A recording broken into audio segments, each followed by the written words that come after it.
O Livro dos Médiuns, Parte 2 das Manifestações Espíritas. Capítulo 5 das Manifestações Físicas Espontâneas. Temas abordados: ruídos, barulhos e perturbações, arremesso de objetos, fenômeno de transporte, dissertação de um espírito sobre os transportes. Questão 82. São provocados os fenômenos de que acabamos de falar. Sucede, porém, às vezes, produzirem-se espontaneamente, sem intervenção da vontade, até mesmo contra a vontade, pois que frequentemente se tornam muito importunos. Além disso, para excluir a suposição de que possam ser efeito de imaginação sobrecitada pelas ideias espíritas, há circunstância de que se produzem entre pessoas que nunca ouviram falar disso e exatamente quando menos por semelhante coisa esperavam. Tais fenômenos, a que se poderia dar o nome de espiritismo prático natural, são muito importantes por não permitirem a suspeita de conivência. Por isso mesmo, recomendamos às pessoas que se ocupam com os fatos espíritas que registrem todos os desse gênero, que cheguem ao conhecimento, mas, sobretudo, que verifiquem cuidadosamente a realidade, mediante pormenorizado estudo das circunstâncias, a fim de adquirirem a certeza de que não são joguetes de uma ilusão ou de uma mistificação. Questão 83. De todas as manifestações espíritas, as mais simples e mais frequentes são os ruídos e as pancadas. Neste caso, principalmente, é que se deve temer a ilusão, porquanto uma infinidade de causas naturais pode produzi-los: o vento que sibila ou que agita um objeto, um corpo que se move por si mesmo sem que ninguém perceba, um efeito acústico, um animal escondido, um inseto, etc., até mesmo a malícia dos brincalhões de mau gosto. Aliás, os ruídos espíritas apresentam um caráter especial, revelando intensidade e timbre muito variados, que os tornam facilmente reconhecíveis e não permitem sejam confundidos com os estalidos da madeira, com as crepitações do fogo ou com o tic-tac monótono do relógio. São pancadas secas, ora súbias, fracas e leves, ora claras, distintas, às vezes retumbantes, que mudam de lugar e se repetem sem nenhuma regularidade mecânica. De todos os meios de verificação, o mais eficaz, o que não pode deixar dúvida quanto à origem do fenômeno, é a obediência deste à vontade de quem observa.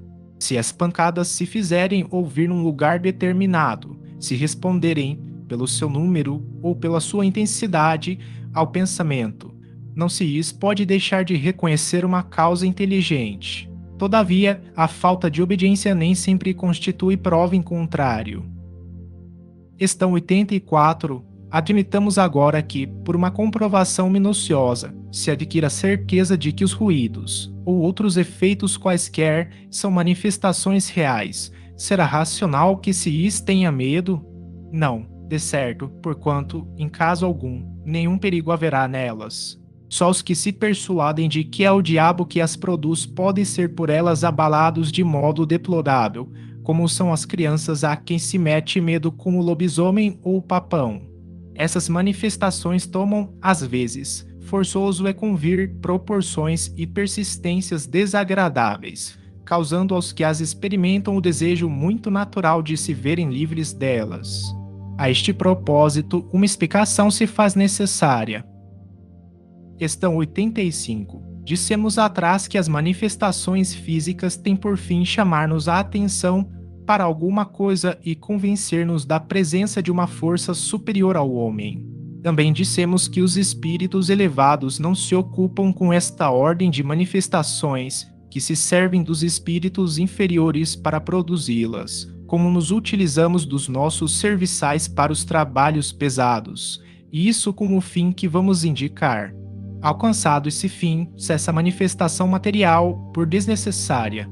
Um ou dois exemplos farão melhor compreender a coisa. Questão 86. Há muitos anos, quando ainda iniciava meus estudos sobre o espiritismo, estando certa noite entregue a um trabalho referente a esta matéria, pancadas se fizeram ouvir em torno de mim, durante 4 horas consecutivas. Era a primeira vez que tal coisa me acontecia. Verifiquei não serem devidas a nenhuma causa acidental, mas na ocasião foi só o que pude saber. Por essa época, tinha eu frequentes ensejos de estar com um excelente médium escrevente. No dia seguinte, perguntei ao espírito que por seu intermédio se comunicava qual a causa daquelas pancadas. Respondeu-me ele, o teu espírito familiar que te desejava falar. Que queria de mim? Ele está aqui, pergunta aí. Tendo-o interrogado, aquele espírito se deu a conhecer sob um nome alegórico. Vim a saber depois, por outros espíritos, que pertence a uma categoria muito elevada e que desempenhou na Terra importante papel. Apontou erros no meu trabalho, indicando-me as linhas onde se encontravam, deu-me úteis e sábios conselhos e acrescentou que estaria sempre comigo e atenderia ao meu chamado todas as vezes que o quisesse interrogar. A partir de então, com efeito, esse espírito nunca mais me abandonou. Dele recebi muitas provas de grande superioridade e sua intervenção benévola e eficaz me foi manifesta, assim nos assuntos da vida material, como no tocante às questões metafísicas. Desde a nossa primeira entrevista, as pancadas cessaram.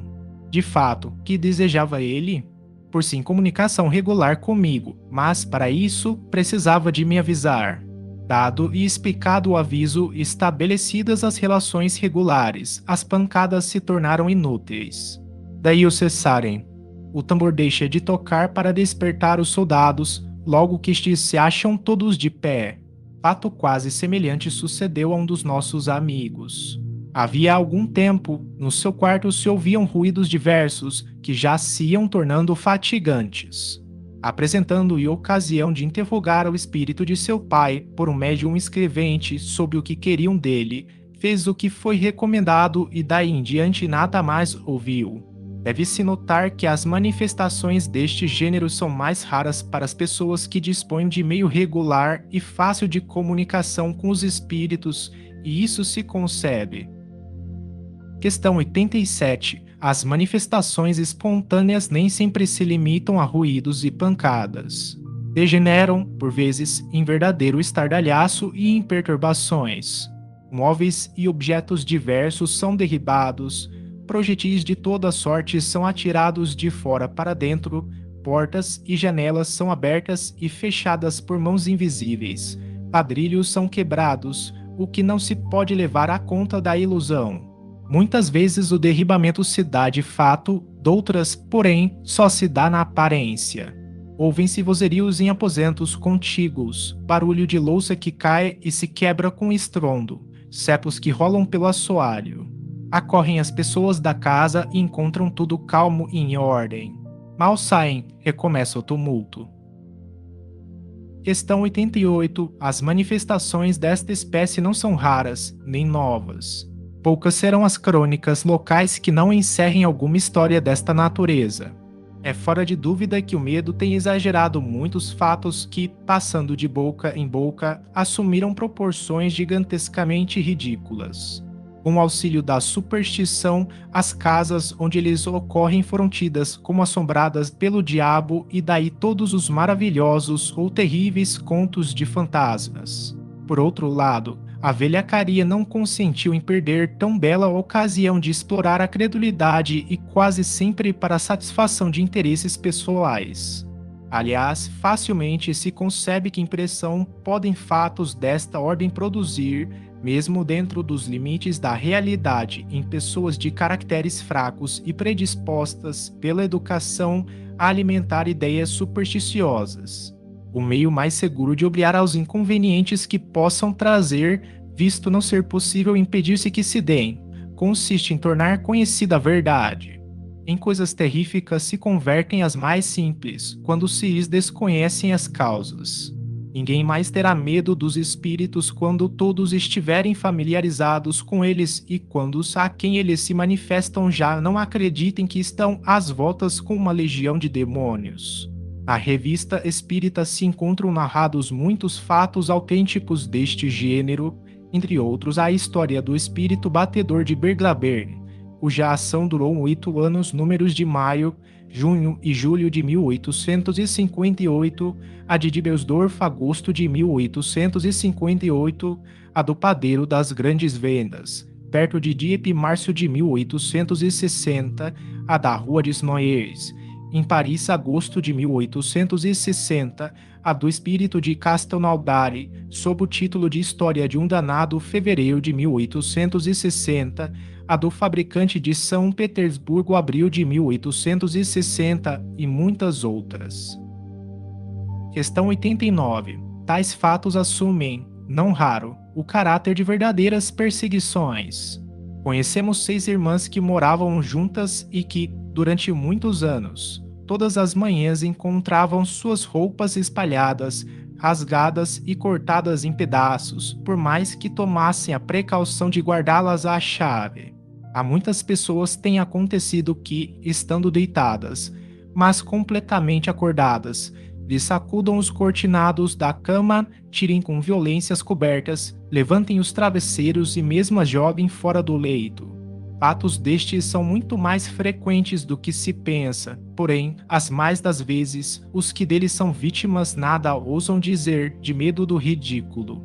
Somos sabedores de que, por causa desses fatos, se tem pretendido curar, como atacados de alucinações, alguns indivíduos, submetendo-os ao tratamento a que se sujeitam os alienados, o que os torna realmente loucos.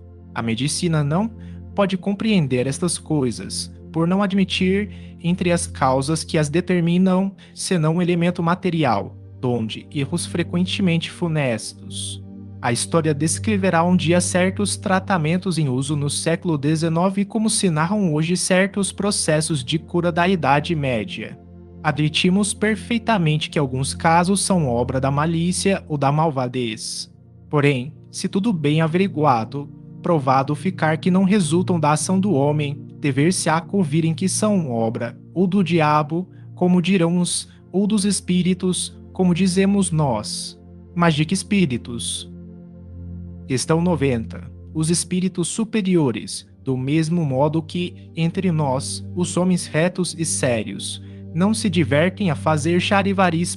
10 Temos por diversas vezes chamado aqueles espíritos, para lhes perguntar por que motivo perturbam assim a tranquilidade dos outros. Na sua maioria, fazem-no apenas para se divertir. São espíritos mais levianos do que maus, que se riem dos terrores que causam e das pesquisas inúteis que se empreendem para a descoberta da causa do tumulto. Agarram-se com frequência a um indivíduo, comprazendo-se em o atormentarem e perseguirem de casa em casa. Outras vezes, apegam-se a um lugar por mero capricho. Também, não raro, exercem por essa forma uma vingança, como teremos ocasião de ver. Em alguns casos, mais louvável é a intenção a que cedem, procuram chamar a atenção e pôr-se em comunicação com certas pessoas, quer para lhes darem um aviso proveitoso, quer com o fim de lhes pedirem qualquer coisa para si mesmos. Muitos temos visto que pedem preces, outros que solicitam cumprimento, em nome deles, de votos que não puderam cumprir, outros, ainda, que desejam, no interesse do próprio repouso, reparar uma ação má que praticaram quando vivos. Em geral, é um erro ter-se medo. A presença desses espíritos pode ser importuna, porém não perigosa. Concebe-se, aliás, que toda a gente deseja ver-se livre deles, mas, geralmente, as que isso desejam fazem o contrário do que deveriam fazer para consegui-lo. Se se trata de espíritos que se divertem, quanto mais a sério se tomarem as coisas, tanto mais eles persistirão, como crianças travessas que tanto mais molestam as pessoas, quanto mais estas se impacientam e que metem medo aos poltrões. Se todos tomassem o alvitre sensato de rir das suas partidas, eles acabariam por se cansar e ficar quietos. Conhecemos alguém que, longe de se irritar, os excitava, desafiando-os a fazerem tal ou tal coisa, de modo que, ao cabo de poucos dias, não mais voltaram. Porém, como dissemos acima, alguns aqui assim procedem por motivo menos frívolo. Daí vem que é sempre bom saber-se o que querem. Se pedem qualquer coisa, pode-se estar certo de que, satisfeitos os seus desejos, não renovarão as visitas. O melhor meio de nos informarmos a tal respeito consiste em evocarmos o espírito por intermédio de um bom médium escrevente. Pelas suas respostas, veremos imediatamente com quem estamos às voltas e obraremos de conformidade com o esclarecimento colhido. Se se trata de um espírito infeliz, manda a caridade que lhe dispensemos as atenções que mereça. Se é um engraçado de mau gosto, podemos proceder desembaraçadamente com ele. Se um malvado, devemos rogar a Deus que o torne melhor. Qualquer que seja o caso, a prece nunca deixa de dar bom resultado. As fórmulas graves de exorcismo, essas os fazem rir, nenhuma importância lhes ligam.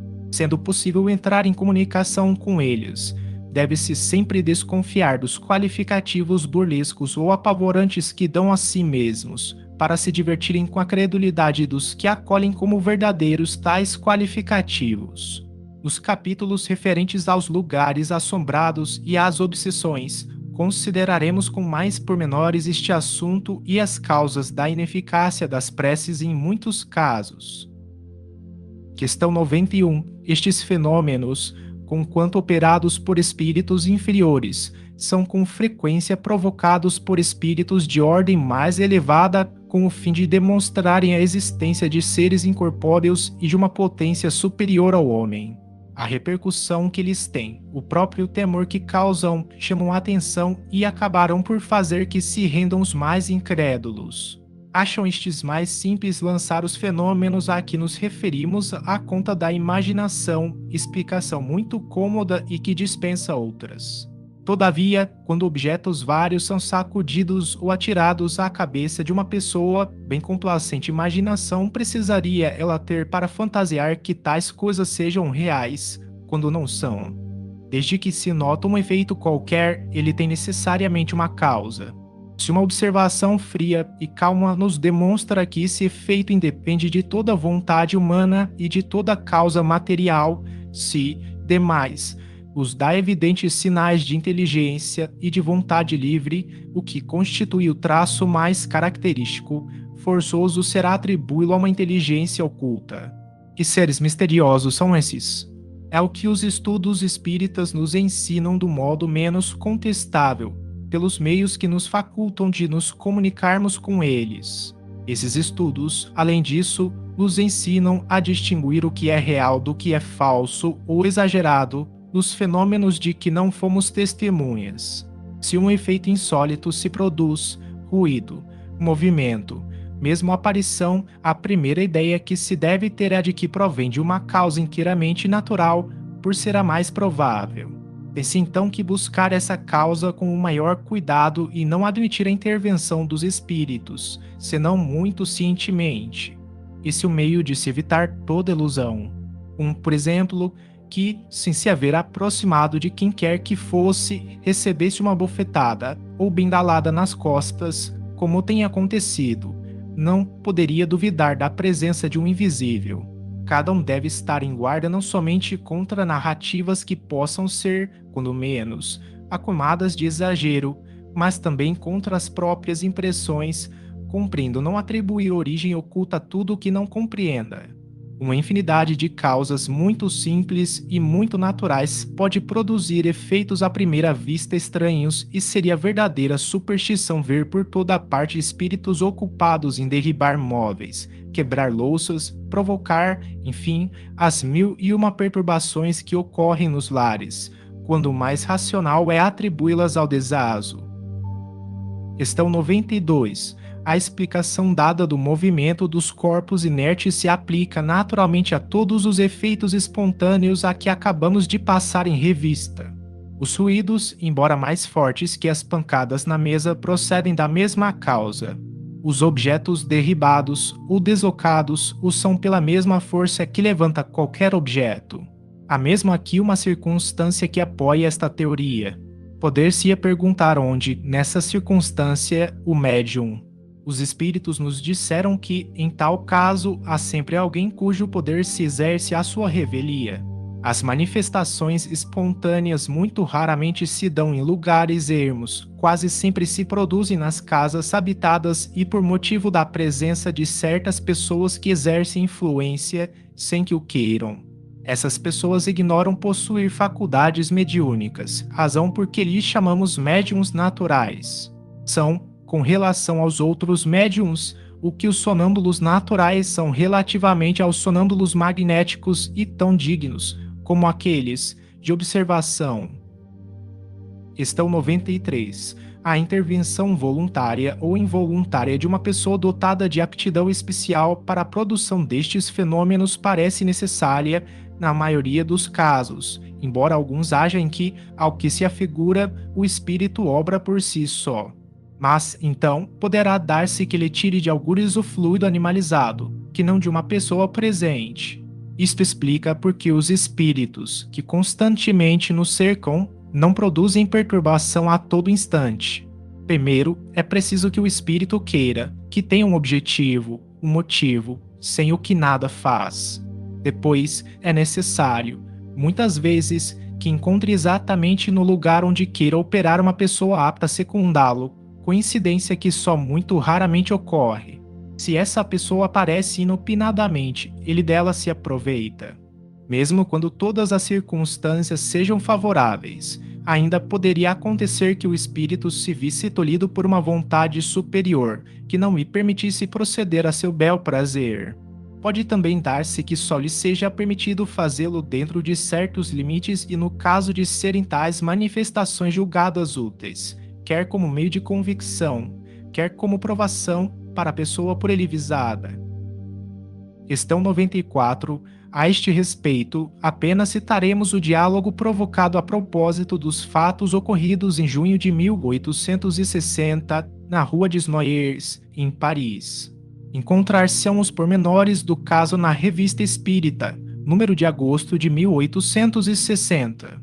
Primeira, Ação Luís Quererias ter a bondade de nos dizer se são reais os fatos que se dizem passados na Rua des Noailles. Quanto à possibilidade deles se darem, disso não duvidamos. São reais esses fatos, simplesmente a imaginação dos homens os exagerará, seja por medo, seja por ironia. Mas, repito, são reais. Produz essas manifestações um espírito que se diverte um pouco à custa dos habitantes do lugar. Segunda, haverá na casa alguma pessoa que dê causa a tais manifestações? Elas são sempre causadas pela presença da pessoa visada. É que o espírito perturbador não gosta do habitante do lugar onde ele se acha, trata então de fazer-lhe maldades, ou mesmo procura obrigá-lo a mudar-se. Terceira, perguntamos se, entre os moradores da casa, alguém aqui seja causador desses fenômenos, por efeito de uma influência mediúnica espontânea e involuntária? Necessariamente assim é, pois, sem isso, o fato não poderia dar-se. Um espírito vive num lugar que lhe é predileto, conserva-se inativo, enquanto nesse lugar não se apresenta uma pessoa que lhe convenha. Desde que essa pessoa surge, começa-lhe a divertir-se quanto pode. Quarta, será indispensável a presença dessa pessoa no próprio lugar? Esse é o caso mais comum e é o que se verifica no de que tratas. Por isso foi que eu disse que, a não ser assim, o fato não teria podido produzir-se. Mas não pretendi generalizar. Há casos em que a presença imediata não é necessária. Quinta, sendo sempre de ordem inferior esses espíritos, constituirá presunção desfavorável a uma pessoa a aptidão que revele para lhe servir de auxiliar? Isto não denuncia uma simpatia para com seres dessa natureza? Não é precisamente assim, porquanto essa aptidão se acha ligada a uma disposição física. Contudo, denuncia frequentemente uma tendência material que seria preferível não existisse, visto que, quanto mais elevado moralmente é o homem, tanto mais atrai a si os bons espíritos que, necessariamente, afastam os maus. Sexta, onde vai o espírito buscar os projetis de que se serve? Os diversos objetos que lhe servem de projetis são, as mais das vezes, apanhados nos próprios lugares dos fenômenos ou nas proximidades. Uma força provinda do espírito os lança no espaço e eles vão cair no ponto que o mesmo espírito indica. Sétima, pois que as manifestações espontâneas são muitas vezes permitidas e até provocadas para convencer os homens. Parece-nos que, se fossem pessoalmente atingidos por elas, alguns incrédulos se veriam forçados a render-se à evidência. Eles costumam queixar-se de não serem testemunhas de fatos concludentes. Não está no poder dos espíritos dar-lhes uma prova sensível? Os ateus e os materialistas não são a todo instante testemunhas dos efeitos do poder de Deus e do pensamento?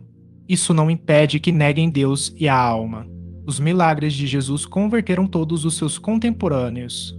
Aos fariseus, que diziam: Mestre, faze-nos ver algum prodígio, não se assemelham os que hoje vos pedem lhes façais presenciar algumas manifestações.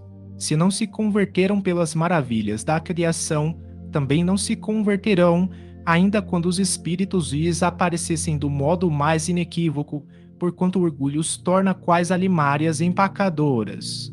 Se procurassem de boa fé, não lhes faltaria a ocasião de ver. Por isso, não julga Deus conveniente fazer por eles mais do que faz pelos que sinceramente buscam instruir-se, pois que o Pai só concede recompensa aos homens de boa vontade. A incredulidade deles não obstará que a vontade de Deus se cumpra. Bem vedes que não obstou a que a doutrina se difundisse. Deixai é, portanto, de inquietar-vos com a oposição que vos movem. Essa oposição é para a doutrina, o que a sombra é para o quadro, maior relevo lhe dá. Que mérito teriam eles se fossem convencidos à força? Deus lhes deixa toda a responsabilidade da teimosia em que se conservam, e essa responsabilidade é mais terrível do que podeis supor. Felizes os que creem sem ter visto, disse Jesus, porque esses não duvidam do poder de Deus. Oitava. Achas que convém evoquemos o espírito a que nos temos referido, para aí pedirmos algumas explicações?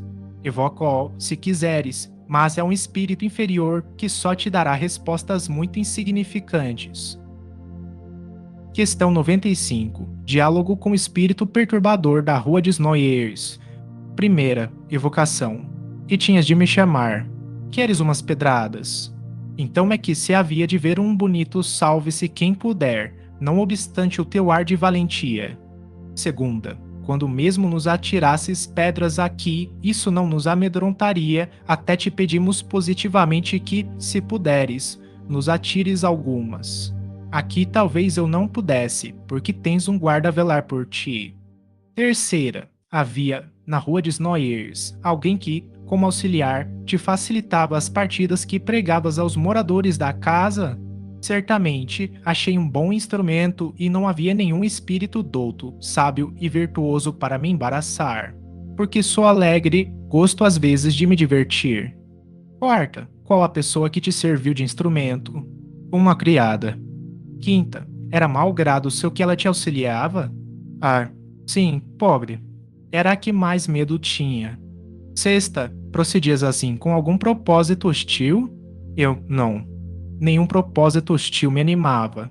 Mas os homens, que de tudo se apoderam, farão que os fatos redundem em seu proveito. Sétima, que queres dizer com isso? Não te compreendemos. Eu só cuidava de me divertir, vós outros, porém, estudareis a coisa e tereis mais um fato a mostrar que nós existimos. Oitava, dizes que não alimentavas nenhum propósito hostil, entretanto, quebraste todo o ladrilho da casa. Causaste assim um prejuízo real. É um acidente. Nona, onde foste buscar os objetos que atiraste? São objetos muito comuns. Achei-os no pátio e nos jardins próximos. Décima, achaste-os todos ou fabricaste algum?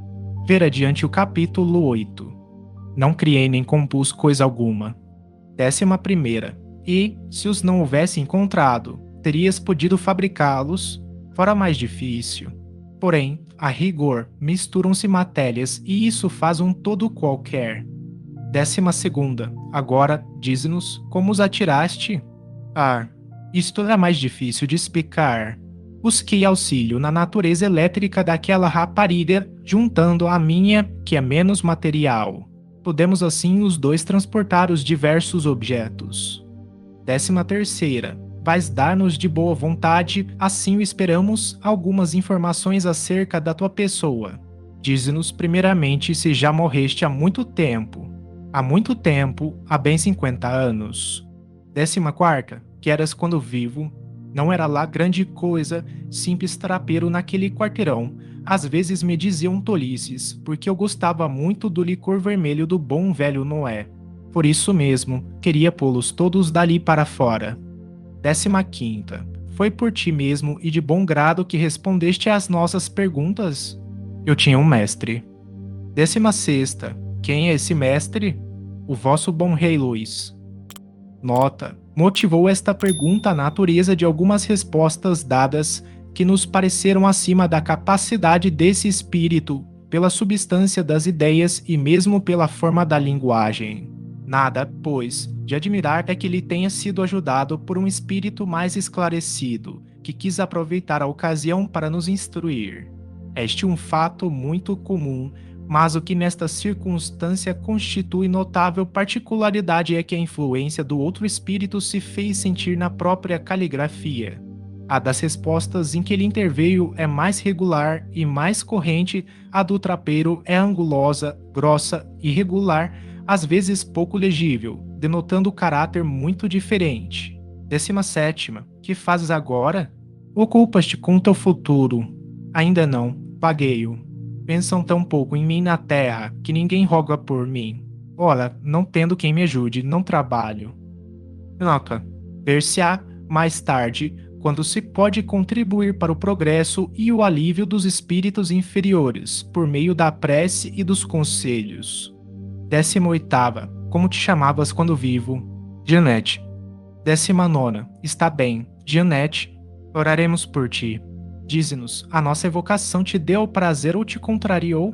Antes prazer, pois que sois bons rapazes, viventes alegres, embora um pouco austeros. Não importa, ouvistes-me, estou contente. Fenômeno de transporte. Questão 96. Este fenômeno não difere do de que vimos de falar, senão pela intenção benévola do espírito que o produz, pela natureza dos objetos, quase sempre graciosos, de que ele se serve e pela maneira suave, delicada mesmo, porque são trazidos. Consiste no trazimento espontâneo de objetos inexistentes no lugar onde estão os observadores. São quase sempre flores, não raro frutos, confeitos, joias, etc. Questão 97. Digamos, antes de tudo, que este fenômeno é dos que melhor se prestam à imitação e que, por conseguinte, devemos estar de sobreaviso contra o embuste. Sabe-se até onde pode ir a arte da prestidigitação, tratando-se de experiências deste gênero. Porém, mesmo sem que tenhamos de nos saber com um verdadeiro prestidigitador, poderemos ser facilmente enganados por uma manobra hábil e interessada. A melhor de todas as garantias se encontra no caráter, na honestidade notória, no absoluto desinteresse das pessoas que obtêm tais efeitos. Vem depois, como meio de resguardo, o exame atento de todas as circunstâncias em que os fatos se produzem e, finalmente, o conhecimento esclarecido do espiritismo poderá descobrir o que fosse suspeito. Questão 98. A teoria do fenômeno dos transportes e das manifestações físicas em geral se acha resumida, de maneira notável, na seguinte dissertação feita por um espírito, cujas comunicações todas trazem o cunho incontestável de profundeza e lógica. Com muitas delas deparará o leitor no curso desta obra. Ele se dá a conhecer pelo nome de Erasto, discípulo de Paulo, e como protetor do médium que lhe serviu de instrumento. Quem deseja obter fenômeno desta ordem precisa ter consigo médiuns a que chamarei sensitivos, isto é, dotados, no mais alto grau, das faculdades mediúnicas de expansão e de penetrabilidade, porque o sistema nervoso facilmente excitável de tais médiuns lhes permite, por meio de certas vibrações, projetar abundantemente em torno de si o fluido animalizado que lhes é próprio. As naturezas impressionáveis, as pessoas cujos nervos vibram a menor impressão, a mais insignificante sensação, as que a influência moral ou física, interna ou externa, sensibiliza são muito aptas a se tornarem excelentes médiums para os efeitos físicos de tangibilidade e de transportes.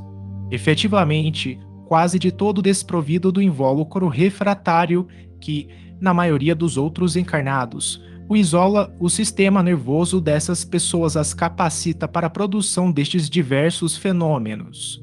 Assim, com um indivíduo de tal natureza e cujas outras faculdades não sejam hostis à mediunidade, facilmente se obterão os fenômenos de tangibilidade, as pancadas nas paredes e nos móveis, os movimentos inteligentes e mesmo a suspensão no espaço da mais pesada matéria inerte. A fortiori, os mesmos resultados se conseguirão se, em vez de um médium, o experimentador dispuser de muitos igualmente bem dotados. Mas, da produção de tais fenômenos à obtenção dos de transporte ao mundo de permeio, porquanto, neste caso, não só o trabalho do espírito é mais complexo, mais difícil, como, sobretudo, ele não pode operar senão por meio de um único aparelho mediúnico, isto é, muitos médiuns não podem concorrer simultaneamente para a produção do mesmo fenômeno. Sucede até que, ao contrário, a presença de algumas pessoas antipáticas ao espírito que opera lhe obsta radicalmente à operação. A estes motivos aqui, como vedes, não falta importância, acrescentemos que os transportes reclamam sempre maior concentração e, ao mesmo tempo, maior difusão de certos fluidos, que não podem ser obtidos senão com médiuns superiormente dotados, como aqueles, numa palavra, cujo aparelho eletromediúnico é o que melhores condições oferece. Em geral, os fatos de transporte são e continuarão a ser extremamente raros. Não preciso demonstrar porque são e serão menos frequentes do que os outros fenômenos de tangibilidade, do que digo, vós mesmos podeis deduzi-lo. Demais, estes fenômenos são de tal natureza que nem todos os médiuns servem para produzi-los. Com efeito, é necessário que entre o espírito e o médium influenciado exista certa afinidade, certa analogia, em suma, certa semelhança capaz de permitir que a parte expansível do fluido perispirítico do encarnado se misture, se una, se combine com o fluido do espírito que queira fazer um transporte. Deve ser tal esta fusão que a força resultante dela se torne, por assim dizer, uma, do mesmo modo que, atuando sobre o carvão, uma corrente elétrica produz um só foco, uma só claridade. Por que essa união, essa fusão? Perguntareis. É que, para que estes fenômenos se produzam, necessário se faz que as propriedades essenciais do espírito motor se aumentem com algumas das do médium, é que o fluido vital, indispensável à produção de todos os fenômenos mediúnicos, é apanágio exclusivo do encarnado e que, por conseguinte, o espírito operador fica obrigado a se impregnar dele. Só então pode, mediante certas propriedades que desconheceis do vosso meio ambiente, isolar, tornar invisíveis e fazer que se movam alguns objetos materiais e mesmo os encarnados. Não me é permitido, por enquanto, desvendar-vos as leis particulares que governam os gases e os fluidos que vos cercam, mas antes que alguns anos tenham decorrido, antes que uma existência de homem se tenha esgotado, a explicação destas leis e destes fenômenos vos será revelada e vereis surgir e produzir-se uma variedade nova de médiuns que agirão num estado cataléptico especial, desde que sejam mediunizados. Vedes, assim, quantas dificuldades cercam a produção do fenômeno dos transportes. Muito logicamente podeis concluir daí que os fenômenos desta natureza são extremamente raros, como eu disse acima, e com tanto mais razão, quanto os espíritos muito pouco se prestam a produzi-los, porque isso dá lugar, da parte deles, a um trabalho quase material, o que lhes acarreta aborrecimento e fadiga. Por outro lado, ocorre também que, frequentemente, não obstante a energia e a vontade que os animem, o estado do próprio médium miso põe intransponível barreira. Nota de Allan Kardec. Vê-se que, quando se trata de exprimir uma ideia nova, para a qual faltam termos na língua, os espíritos sabem perfeitamente criar neologismos. Estas palavras, eletromediúnico, perispirítico, não são de invenção nossa. Os que nos têm criticado por havermos criado os termos espírita, espiritismo, perispírito, que tinham análogos, poderão fazer também a mesma crítica aos espíritos.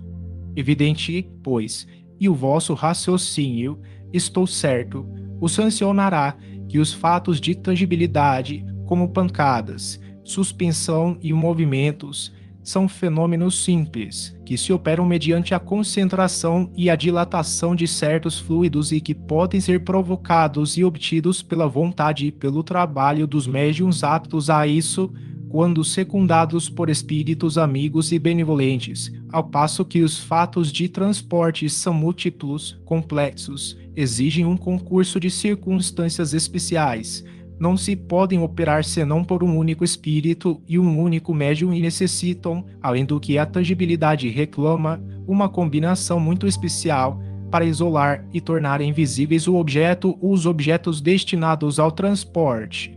Todos vós espíritas compreendeis as minhas explicações e perfeitamente apreendeis o que seja essa concentração de fluidos especiais para a locomoção e a tatilidade da matéria inerte. Acreditais nisso como acreditais nos fenômenos da eletricidade e do magnetismo, com os quais os fatos mediúnicos têm grande analogia e de que são, por assim dizer, a confirmação e o desenvolvimento. Quanto aos incrédulos e aos sábios, piores estes do que aqueles, não me compete convencê-los e com eles não me ocupo.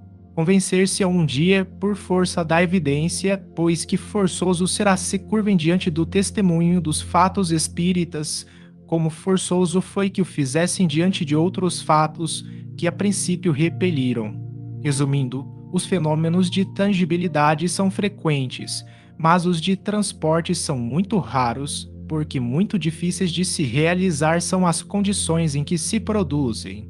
Conseguintemente, nenhum médium pode dizer: a tal hora, em tal momento, obterei um transporte, visto que muitas vezes o próprio espírito se vê obstado na execução da sua obra. Devo acrescentar que esses fenômenos são duplamente difíceis em público, porque quase sempre entre estes se encontram elementos energicamente refratários que paralisam os esforços do espírito e, com mais forte razão, a ação do médium. Tende, ao contrário, como certo que, na intimidade, os ditos fenômenos se produzem quase sempre espontaneamente, as mais das vezes à revelia dos médiuns e sem premeditação, sendo muito raros quando esses se acham prevenidos.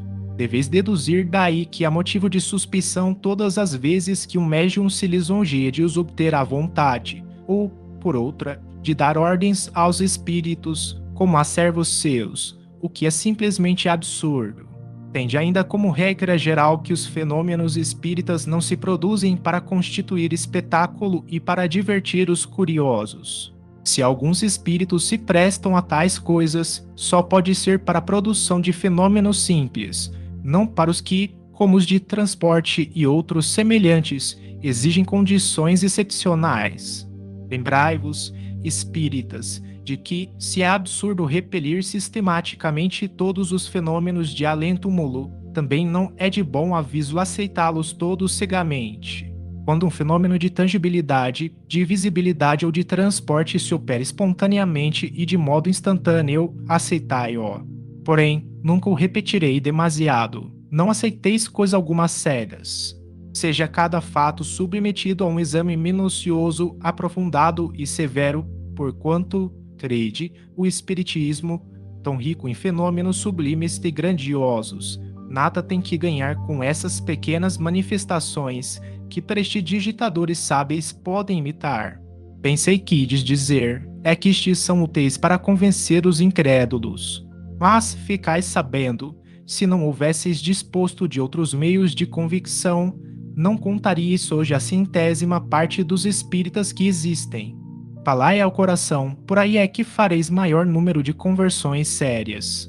Se julgardes conveniente para certas pessoas valer-vos dos fatos materiais, ao menos apresentai-os em circunstâncias tais que não possam permitir nenhuma interpretação falsa e, sobretudo, não vos afasteis das condições normais dos mesmos fatos, porque, apresentados em más condições, eles fornecem argumentos aos incrédulos, em vez de convencê-los. Erasto. Questão 99. O fenômeno de transporte apresenta uma particularidade notável, e é que alguns médiums só obtêm em estado sonambúlico, o que facilmente se explica. Há no sonâmbulo um desprendimento natural, uma espécie de isolamento do espírito e do perispírito, que deve facilitar a combinação dos fluidos necessários. Tal o caso dos transportes de que temos sido testemunha.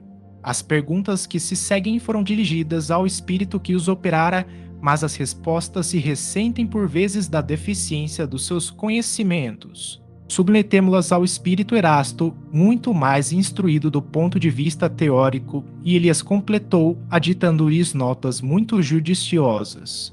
Um é o artista, o outro, o sábio, constituindo a própria comparação dessas inteligências um estudo instrutivo, porquanto prova que não basta ser espírito para tudo saber. Primeira, dize-nos, peço, porque os transportes que acabaste de executar só se produzem estando o médium em estado sonambúlico. Isto se prende à natureza do médium. Os fatos que produzo quando meu está adormecido, poderia produzi-los igualmente com outro médium em estado de vigília. Segunda, por que fazes demorar tanto a trazida dos objetos e por que é que avivas a cobiça do médium, excitando-lhe o desejo de obter o objeto prometido? Tempo me é necessário a preparar os fluidos que servem para o transporte. Quanto à excitação, essa só tem por fim, as mais das vezes, divertir as pessoas presentes e o sonâmbulo. Nota de Erasto. O espírito que responde não sabe mais do que isso, não percebe o motivo dessa cobiça, que ele instintivamente aguça, sem lhe compreender o efeito. Julga proporcionar um divertimento, enquanto, na realidade, provoca, sem o suspeitar, uma emissão maior de fluido. É uma consequência da dificuldade que o fenômeno apresenta, dificuldade sempre maior quando ele não é espontâneo, sobretudo com certos médiums. Terceira, depende da natureza especial do médium a produção do fenômeno e poderia produzir-se por outros médiums com mais facilidade e presteza? A produção depende da natureza do médium e o fenômeno não se pode produzir senão por meio de naturezas correspondentes. Pelo que toca à presteza, o hábito que adquirimos, comunicando-nos frequentemente com o mesmo médium, nos é de grande vantagem. Quarta, as pessoas presentes influem alguma coisa no fenômeno? Quando há da parte delas incredulidade, oposição, muito nos podem embaraçar. Preferimos apresentar nossas provas aos crentes e a pessoas versadas no espiritismo. Não quero, porém, dizer com isso que a má vontade consiga paralisar-nos inteiramente. Quinta, onde foste buscar as flores e os confeitos que trouxeste para aqui? As flores, tomas aos jardins, onde bem me parece. Sexta, e os confeitos? Devem ter feito falta ao respectivo negociante. Tomo-os onde me apraz. O negociante nada absolutamente percebeu, porque pus outros no lugar dos que tirei. Sétima, mas os anéis têm valor. Onde os foste buscar? Não terás com isso causado prejuízo àquele de quem os tiraste. Tirei-os de lugares que todos desconhecem e filo por maneira que daí não resultará prejuízo para ninguém. Nota de Erasto. Creio que o fato foi explicado de modo incompleto, em virtude da deficiência da capacidade do espírito que respondeu. Sim, de fato, pode resultar prejuízo real, mas o espírito não quis passar por haver desviado o que quer que fosse. Um objeto só pode ser substituído por outro objeto idêntico, da mesma forma, do mesmo valor. Conseguintemente, se um espírito tivesse a faculdade de substituir por outro objeto igual, um de que se apodera, já não teria razão para se apossar deste, visto que poderia dar o de que se iria servir para substituir o objeto retirado. Oitava, será possível trazer flores de outro planeta? Não, a mim não me é possível. A Erasto teriam outros espíritos esse poder? Não, isso não é possível, em virtude da diferença dos meios ambientes. Nona, poderias trazer-nos flores de outro hemisfério, dos trópicos, por exemplo? Desde que seja da Terra, posso. Décima, poderias fazer que os objetos trazidos nos desaparecessem da vista e levá-los novamente? Assim como os trouxe aqui, posso levá-los à minha vontade. 11ª, a produção do fenômeno dos transportes não é de alguma forma penosa, não te causa qualquer embaraço? Não nos é penosa em nada, quando temos permissão para operá-los. Poderia ser-nos grandemente penosa se quiséssemos produzir efeitos para os quais não estivéssemos autorizados. Nota de Erasto. Ele não quer convir em que isso lhe é penoso, embora o seja realmente, pois que se vê forçado a executar uma operação, por assim dizer, material. 12ª. Quais são as dificuldades que encontras? Nenhuma outra, além das más disposições fluídicas que nos podem ser contrárias. 13ª. Como trazes o objeto? Será segurando com as mãos? Não, envolvo em mim mesmo. Nota de Erasto. A resposta não explica de modo claro a operação. Ele não envolve o objeto com a sua própria personalidade, mas, como o seu fluido pessoal é dilatável, combina uma parte desse fluido com o fluido animalizado do médium e é nesta combinação que oculta e transporta o objeto que escolheu para transportar. Ele, pois, não exprime com justeza o fato, dizendo que envolve em si o objeto. 14ª. Trazes com a mesma facilidade um objeto de peso considerável, de 50 quilos, por exemplo. O peso nada é para nós. Trazemos flores, porque agrada mais do que um volume pesado. Nota de Erasto. Exato. Pode trazer objetos de 100 ou 200 quilos, por isso que a gravidade, existente para vós, é anulada para os espíritos. Mas, ainda aqui, ele não percebe bem o que se passa. A massa dos fluidos combinados é proporcional à dos objetos. Numa palavra, a força deve estar em proporção com a resistência, donde se segue que, se o espírito apenas traz uma flor ou um objeto leve, é muitas vezes porque não encontra no médium ou em si mesmo os elementos necessários para um esforço mais considerável. 15ª. Poder-se-ão imputar aos espíritos certas desaparições de objetos, cuja causa permanece ignorada? Isso se dá com frequência, com mais frequência do que supondes, mas isso se pode remediar pedindo ao espírito que traga de novo o objeto desaparecido. Nota de Erasto. É certo, mas às vezes o que é subtraído fica muito bem subtraído, pois que para muito longe são levados os objetos que desaparecem de uma casa e que o dono não mais consegue achar. Entretanto, como a subtração dos objetos exige quase que as mesmas condições fluídicas que o trazimento deles reclama, ela só se pode dar com o concurso de médiuns dotados de faculdades especiais. Por isso, quando alguma coisa desapareça, é mais provável que o fato seja devido a descuido vosso do que à ação dos espíritos. 16ª. Serão devidos à ação de certos espíritos alguns efeitos que se consideram como fenômenos naturais.